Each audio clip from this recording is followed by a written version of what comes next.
दोस्तों नमस्कार। Colonel Ajay CO Ajay Astro Money Group first global astro finance digital channel से आपसे मुखातिब होता हूं। आज बुधवार है 5 फरवरी सन 2025। दोस्तों अजय एस्ट्रो मनी ग्रुप देश का पहला चैनल है जो 42 कमोडिटीज 5 मार्केट पर लगातार अपडेट और विश्लेषण आप तक प्रस्तुत करते हैं। दोस्तों हम वर्तमान ही नहीं भविष्य का भी करते हैं सटीक आकलन। कहा जाता है कि खाद्य तेलों के व्यापार व्यवसाय सबसे टेढ़ी खीर मानी जाती है। इसके अंदर अग्रिम अनुमान लगाना बहुत ही मुश्किल होता है और विश्व के तमाम बड़े विश्लेषक इसमें अक्सर परेशान हैरान रहते हैं। लेकिन भारतीय अनुसंधान पद्धति और फंडामेंटल एनालिसिस का जब अद्भुत संगम होता है तो इसकी एक्यूरेसी की परसेंटेज बढ़ जाती है और खाद्य तेलों का अग्रिम विश्लेषण रिसर्च करना संभव हो जाता है। इसका हमने लगातार आपको परिचय भी दिया, संकेत दिए जो काफ़ी हद तक सही साबित हुए और यही वजह है आज Malaysia, Indonesia, Argentina, Brazil, United state of America, China, Pakistan जैसे देश आज भारतीय अनुसंधान पद्धति पर भरोसा कर उसकी पद्धति को अपना रहे हैं। देश और विदेश से लगातार हमारे सब्सक्राइबर्स और पेड क्लाइंट्स यानी जो भारतीय अनुसंधान पद्धति की रिसर्च अनुसंधान लेना चाहते हैं सहयोग राशि अदा करने पर बढ़ रहे हैं। ये एक खुशी का विषय है कि भारतीय अनुसंधान पद्धति का डंका अब पूरे विश्व में फैल रहा है। आज की इस एपिसोड में हम चर्चा करेंगे कि पाम तेल का आयात लगभग 14 सालों में पहली बार जनवरी महीने में निचले स्तर पर पहुंच गया है। यानी जनवरी 2025 में पाम तेल का आयात 14 साल के निचले स्तर पर पहुंच गया है। साथ साथ ये भी ध्यान देने वाली बात है कि भारत खाद्य तेलों का बड़ी मात्रा में आयात करता है और अक्सर पाम तेल का भारतीय खाद्य तेलों के कुल आयात में लगभग 50% का हिस्सा माना जाता है। लेकिन ये 10 सालों में पहली बार हुआ है कि पाम तेल का आयात भारत द्वारा कुल आयात का 30% से भी कम हो गया है। यानी जहां 50% कुल आयात में पाम तेल का हिस्सा होता था, अब 30% से भी कम हुआ है। ये एक महत्वपूर्ण विचारणीय बिंदु है।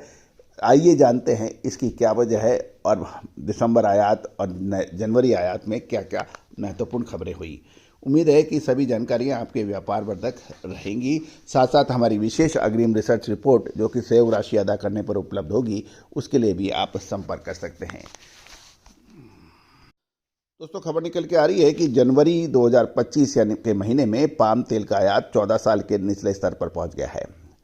जनवरी में भारत के पाम तेल का आयात लगभग 14 साल के न्यूनतम स्तर पर है और रिफाइनरी के अनुसार पाम तेल के रिफाइनरी मार्जिन में को नकारात्मक कर दिया है और यही एक प्रमुख वजह है क्योंकि सोयाबीन तेल और सूरजमुखी तेल से महंगा पाम तेल हो गया है और पाम तेल अक्सर सोयाबीन और सूरजमुखी के बाद का नंबर आता है, लेकिन कुछ समय से ये ऊपर चल रहा है।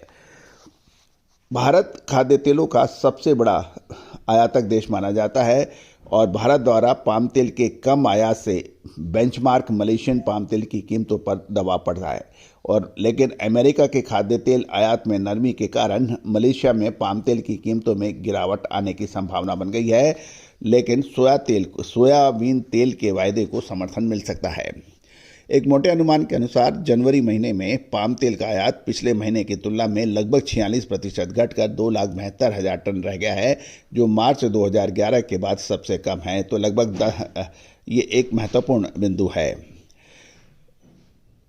गौरतलब है कि solvent extracts association of India ने कहा है भारत अक्टूबर 2024 में समाप्त होने वाले मार्केटिंग ईयर प्रति माह औसतन 7,50,000 टन से अधिक पाम तेल का आयात करता है।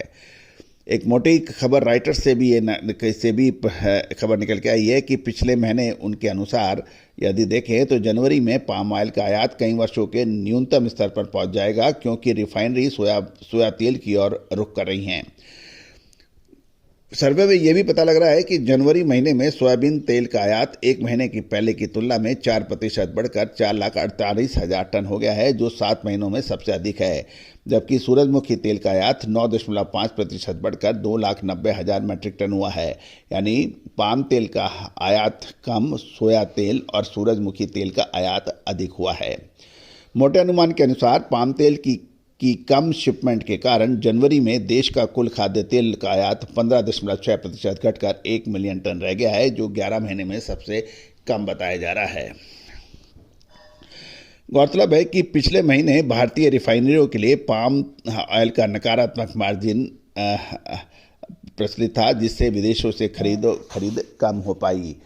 पाम तेल आमतौर पर सोयाबीन और सोया तेल की तुलना में कम कीमत पर कारोबार करता है, यानी सस्ता होता है, लेकिन स्टॉक घटने के कारण इसकी कीमतें कॉम्पिटिटिव एडिबल ऑयल्स यानी सोया और सनफ्लावर ऑयल के मुकाबले ऊपर पहुंच गई, जिससे इसकी सप्लाई प्रभावित हुई है। गौरतलब है कि यदि मोटे तौर पर देखा जाए तो पाम तेल सस्ता होने की वजह से भारतीय खाद्य तेलों की कुल आयात में 50% की हिस्सेदारी रखता है। लेकिन ध्यान देने वाली बात यह है कि अब पाम तेल का आयात की हिस्सेदारी 30% से नीचे घट गई है। ये 10 सालों में पहली बार हुआ है।